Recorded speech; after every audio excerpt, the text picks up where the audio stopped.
मुरारी लाल जी महाराष्ट्र से। राधा वल्लभ श्री हरिवंश महाराज जी, कोटि कोटि प्रणाम। महाराज जी, मैं पिछले 3 वर्ष से आपका सत्संग सुन रहा हूँ। महाराज जी, कुछ समय पहले कुछ व्यभिचार दोष से ग्रसित हो गया था, पर जब भी अभी भजन में बैठता हूँ तो बार बार वही दृश्य सामने आता है और एकाग्रता चले जाती है। महाराज जी, बहुत मुश्किल में हूँ, महाराज जी संभाल लीजिए। देखो, मन एक सीसी कैमरा जैसा है। वो हमारे जो भी शुभ अशुभ कर्म होते हैं अनजाने में भी वो सब कवर करता रहता है। और जब हम भजन करना शुरू करते हैं तो इसका काम है, भजन मन को डिलीट करता है, जितने भी संस्कार हैं, निर्मल करता है, क्योंकि निर्मल मन प्रभु को पसंद है। तो जब हम भजन शुरू करते हैं तो डिलीट करता है। तो डिलीट जिस हम मैसेज को करते हो सामने आता है ना, ऐसे ही जो विषय डिलीट होना सामने आता है। हमें घबराना नहीं, हमारे पूर्व किए हुए संस्कार मन हमारे सामने लाएगा। ना उसमें चिपकना है, चिपकने का मतलब सुख बुद्धि, और ना उसमें घबराना है, द्वेष भी नहीं करना, वो नष्ट हो जाएगा। आप नाम जप करते रहिए, प्रभु की कृपा से एक दिन मन निर्विकार हो जाएगा। डरना नहीं है, वो मन के संस्कार जो हमने किए हैं। कभी कभी इतना गंदा विचार आएगा कि आपको लगेगा जब भजन नहीं करते थे तब इतना गंदा मन नहीं था, अब तो बहुत गंदा हो रहा है। ऐसा नहीं है। जो मन में जन्म जन्मांतरों की गंदगी है वो साफ, क्योंकि भगवान को निर्मल मन चाहिए ना, तो भजन इससे ही निर्मल होता है। अब वो मल को हटा रहा तब हमें दिखाई दे रहा है। जैसे यहाँ हमें गंदगी नहीं दिखाई दे रही, पर अभी झाड़ करके सोनी लगाए तो गंदगी दिखाई देगी। नाम जब मन को साफ करता है तो गंदी बातें सामने वो निकल रही। भावना करो, वो आ नहीं रही है, क्योंकि इस समय आप सत्क्रिया कर रहे हैं, भजन कर रहे हैं। तो असत क्रिया कैसे आ जाएगी? तो ये असत भावना कहाँ है? ये छुपी हुई मन की असत भावना बाहर निकल रही। धैर्य पूर्वक और भजन बढ़ाओ, मन निर्मल हो जाए, उसी मन में भगवान की झांकी आ जाएगी, उसी मन में महासुख आ जाएगा। ये मन ही इंद्रियाणाम मनश्चास्मि। हाँ, बिल्कुल डरना नहीं है। राधे राधे महाराज जी, आपके चरणों में कोटि कोटि प्रणाम। महाराज जी, मैं भजन मार्ग पे आगे बढ़ना चाहता हूँ। महाराज जी, मन में लगातार डर बैठा हुआ है कि मेरे साथ कुछ बुरा होगा। बिल्कुल नहीं डरो। क्या होता है कि हमसे कोई ना कोई गलती होती रहती है। जब तक हम भगवान का निरंतर चिंतन नहीं करते तो वृत्तियां विषय की आती हैं, और विषय की वृत्तियों के द्वारा गलती होती रहती है, अभी या पूर्व में। उन गलतियों का परिणाम आता है भय, दुख, शोक, बंधन, निंदा, जन्म मरण। एक क्रम है उसका। ये जो मन में भय आया है ना, ये कोई पूर्व का कर्म है जो अज्ञान आवृत करके मुझे भयभीत कर रहा है। एक जगह ऐसी है जहां आपको कोई भय नहीं सता सकता, वो है भगवान के चरणारविंद। अगर उनका तुम में अपनापन हो जाए तो हर समय आप देखोगे कि भगवान का बल आपके अंदर जागृत है, कि कहीं भय नहीं रहेगा। हमारा मन कई तरह से भयभीत होता है। हमारी प्राप्त सुख सामग्री न नष्ट हो जाए, हमारा प्राप्त सम्मान न नष्ट हो जाए, हमारा प्राप्त पद न नष्ट हो जाए, हमें प्राप्त शरीर न नष्ट हो जाए, इन्हीं बातों का भय रहता है। और ये सब परिवर्तनशील, इसमें भय नहीं करना है। जब रात्रि थी तो दिन आ ही रहा है, और दिन है तो रात्रि आएगी। कोई भी ताकत इसको रोक नहीं सकती है। भगवान श्री राम का राज्याभिषेक सुबह होने वाला है। पूरी अयोध्या आनंद से मगन है, और सुबह उनको 14 वर्ष का वनवास हो जाता है। पूरी अयोध्या में शोक छा जाता है। तो हम डरे क्यों? हम प्रभु के बच्चे हैं, प्रभु के अंश हैं हम, फिर हमें डर क्यों लग रहा है? कोई कर्म है जो हमको भयभीत कर रहा है, इसलिए हमें ऐसा कर्म करना चाहिए कि वो कर्म नष्ट हो जाए और भय हमारे हृदय में न रहे। भगवान की शरणागति का पहला लक्षण है निर्भय, दूसरा है निश्चिंत, तीसरा है निशोक। जितने भी भय हैं अधर्म के कारण लगते हैं, ध्यान रखना। कहीं भी चाहे जितना गुप्त रूप से अगर छोटा सा भी अधर्म हुआ है तो सबसे पहले वो आपको भय प्रदान करेगा, फिर जलन प्रदान करेगा, फिर विघ्न रूप में वो आ जाएगा, रोग रूप में, समाज के प्रतिकूल व्यवहार रूप में आपके सामने आ जाएगा, फिर हमारा संतोष भाव बिगड़ जाएगा। भूल करके भी कोई असत आचरण न करे, और जो असत आचरण हमारे भूल से हो गए हैं उनके निदान के लिए हम, जैसे एक कांटा दूसरे कांटे से निकलता है, ऐसे हम ऐसा बलि सत आचरण करें जो उसको नष्ट कर दे। वो है भगवान का भजन, दूसरा कोई नहीं। अगर हमें जो नाम प्रिय भगवान का, राम कृष्ण हरि वो नाम जप कर रहे हैं, और दूसरों में भगवत भावना अत्यंत आवश्यक है निर्भय होने के लिए। जब तक हम किसी को व्यक्ति मानते रहेंगे तब तक हमें भय लगा रहेगा। हमें यह है कि ये व्यक्ति संचलित भगवान से है और भगवान मेरे हैं, तो ये वही करेगा जो मेरा कल्याण होगा, मेरा मंगल होगा। ये बिल्कुल मेरा मंगल नहीं कर सकता। आप तो इतनी अवस्था के हैं।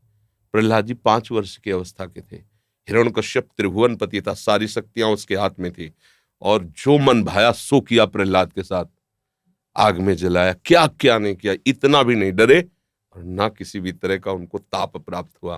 बस उनको था मेरा भगवान है, मेरा भगवान सर्वत्र है, वो मुझे बहुत प्यार कर रहा है, मेरी सुरक्षा भगवान कर रहा है। एक तपस्वी परीक्षा लेने के लिए चक्रवर्ती सम्राट महाराज अम्बरीश जी के पास जाता है, केवल इस बात से कि मैं तपस्या का धनी हूं, ये राजा होते हुए मेरे से भक्ति में कैसे बड़ा माना जा सकता है। परीक्षा के लिए गए और उनसे चूक हो गई। इतने महाभागवत को उन्होंने दोष ना होने पर दोषारोपण कर दिया। वो एक आगे कथा है लंबी, और कृत्या उत्पन्न कर दी। एक कदम पीछे नहीं हटे अम्बरीश जी, ऐसे ही खड़े रहे, क्यों उनको पता है मैं भगवान का हूं, सब में भगवान की सामर्थ्य है। अगर ये कृत्या का विधान भगवान ने किया मुझे नष्ट करने, तो नष्ट कर सकती, अन्यथा नहीं। क्या हुआ, सुदर्शन चक्र प्रकट हो गया, कृत्या को नष्ट किया और दौड़ा करके पूरे त्रिभुवन में जलाया। दुर्वासा जी को मारा नहीं, क्योंकि वो भी भगवान के जन थे। हमें अगर भगवान पर विश्वास हो जाए और ये भावना हो जाए कि सब भगवान की शक्ति से संचलित है। देखो, प्रभाव अलग अलग हो सकता है यंत्र का, लेकिन बिजली तो एक ही है। हीटर में, कूलर में, चाहे वो शीतलता प्रकट करे, वह गर्मी प्रकट करे, या कोई कार्यरत हो या अकार्य, बिजली तो बिजली है। ऐसे ही कोई दुष्ट स्वभाव वाला है या अच्छे स्वभाव वाला है, वह या क्रियारत है या शांत है, सब में भगवत तत्व विराजमान है। हमें ये बात आ जाए कि तुम निर्भय हो जाएंगे, निश्चिंत। मेरे पास जो कुछ है वो कितना है, इतना छोटा सा है, अनंत ब्रह्मांड है। उन ब्रह्मांडों को रचने वाले भगवान को कितना समय लगा है ब्रह्मांड रचने में? इतना। इसे निमेष कहते हैं, इतना निमेष, भ्रकुट विलास, इतना भ्रकुटी विलास सृष्टि लय हुई, इतने समय में रच गया है। तो मेरे मालिक हैं। अगर किसी कारण से मेरा पद जाता है, मेरा प्रभाव जाता है, मेरी संपत्ति जाती है, मेरी अनुकूलता जाती है, तो मेरे स्वामी 1 सेकंड में इससे बड़ी अनुकूलता दे देंगे।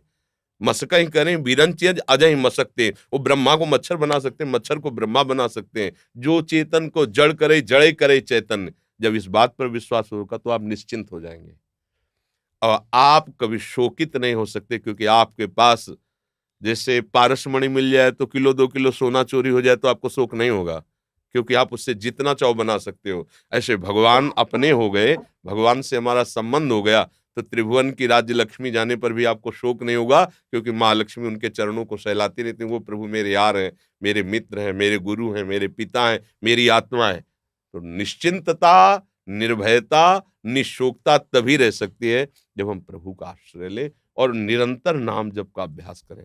अंदर ही अंदर जो नाम आपको प्रिय हो वो स्मरण करते रहें और कभी दूसरे का अहित ना होने दें। भगवान ने जो आपको सेवा दी, जो आपको पावर दिया, वो भगवान का पावर है। आप उसका प्रयोग करके भगवान की पूजा कीजिए। अगर लगता है ये अधर्म है तो चाहे कोई मारे भले हमें, हम उसका साथ नहीं देंगे।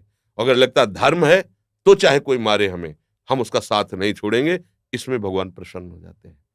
भगवान धर्मो रक्षति रक्षता, जो धर्म की रक्षा करता है धर्म। अब अपने लोग क्या हो गए हैं, हमारी बुद्धि जो है वर्तमान के सुख भोगों में इतना आसक्त हो गई कि इन सब बातों की तरफ, वो तो भगवान की आपके ऊपर कृपा है जो आप ये प्रश्न करके समझना चाहते हैं। नहीं, पदाधिकार और विषय सेवन और प्रगट में वर्तमान भोगों की बाहुल्यता में सुख बुद्धि, ये इस मार्ग की तरफ चलना ही नहीं चाहती। वर्तमान की प्रभुता में ही डूबी रहती है, फिर उसका भविष्य बहुत गिरा हुआ होता है। क्योंकि अगर हमारे सत आचरणों के प्रभाव से पद मिला है, सेवा मिली है, और अगर हमने सत आचरण अब संग्रह नहीं किए तो पूर्व के खत्म हो जाने के बाद हमारी गति खुद हम देख लेंगे कि हमारा निर्णय क्या होगा। ये टिकाऊ नहीं है, न ये शरीर टिकाऊ है, न ये पद टिकाऊ है, न ये संपत्ति टिकाऊ आपके पास जो है। ये कभी किसी और की थी, ये पद किसी और का था, कल किसी और का होगा। ये सृष्टि का क्रम है। आपको सेवा मिली है, सेवा कर लीजिए और स्वामी को प्रसन्न कर लीजिए, तो ऐसा पद मिलेगा जो कभी परिवर्तन नहीं होता। वो उनके चरणारविंद है, उनका सानिध्य है। मेघा अरोड़ा जी। श्री हरिवंश। महाराज जी, श्री हरिवंश, आपके चरणों में कोटि कोटि वंदन। महाराज जी, मन जानता है एकमात्र सत्य श्री जी हैं, तब भी माया में फंसे रहते हैं। जाप करते हैं तो अंदर कुछ और चलता रहता है। महाराज जी, क्या करें, कैसे करें, कैसे इस मन को श्री किसका जी में है? लगाएं? नहीं, जाना नहीं कि श्री जी सत्य है, अभी जाना नहीं। 1-2 हजार का नोट अभी डाल दिया जाए सामने, आप उठाने चले और हम आपको बोल दें कि विश्वास रखना ये नकली है, आप उठा लेंगे? जान गए ना, अब जान गए कि नकली है, इसलिए नहीं उठाएंगे। तो अगर सत्य श्री जी है और असत्य संसार है, अगर ये जान गए हैं तो फिर कैसे? मतलब जाना नहीं है, केवल बात है, समझना आप। सच्ची बात है कि अभी बात है, जाना नहीं है। जे ही जाने जग जाए, हेराई जागे जथा स्वपन भ्रम। जिस दिन जान जाओगी तो संसार रहेगा नहीं, केवल भगवान ही है। मेरे तो गिरधर गोपाल, दूसरा न कोई। तो नाम जप करते हुए जो संसार की तरफ मन भागता है, भागने दो।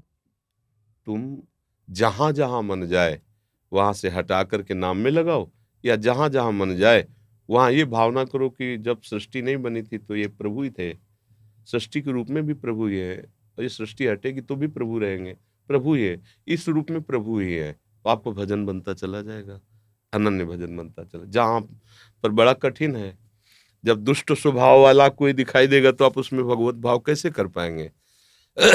गंदी बातों में भगवत भाव कैसे? तो इसलिए जहां जहां मन जाए वहां से हटा के नाम में लगाओ, ये बढ़िया रहेगा।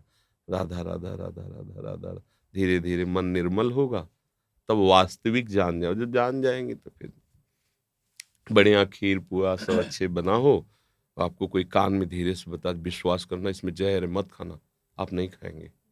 ऐसे ही जितने विषय भोग हैं, ये भगवान संत जन सब कह रहे दुख योनया, ये जहर है, दुख प्रदान करेगा, भोगना मत। पर हमें विश्वास नहीं है, तो भजन करोगी तो विश्वास बढ़ेगा, विश्वास बढ़ेगा तो आपके अंदर निष्ठा आएगी कि जो गुरु ने कहा, संत ने कहा, अब जो नहीं करना तो नहीं करना, ये बल आप में आ जाएगा। अभी क्या है कि बातें तो जान गए, अनुभव वाला जानकारी नहीं है, बातें तो जान गए, पर हम रोक नहीं पाते मन को, क्योंकि सामर्थ्य नहीं, बल नहीं। तो इसलिए नाम जप करो, जहां तक हो सके जो आचरण नहीं करने चाहिए उनको मत करो। अगर नहीं रोक पा रहे तो प्रभु से रो, उनसे प्रार्थना करो, प्रभु मेरे में बल दो, क्योंकि प्रभु के बल से ही इस माया पर विजय प्राप्त किया जा सकता है। खूब नाम जप करो, बड़े भाग्य, कम से कम इधर तुम्हारा मन तो आया, नहीं तो संसार से मन हटाकर प्रभु में लगाने की बात ही कहाँ रह गई है। इतनी मलिनता छा रही कि सब भोगों में ही जीवन व्यतीत कर रहे हैं।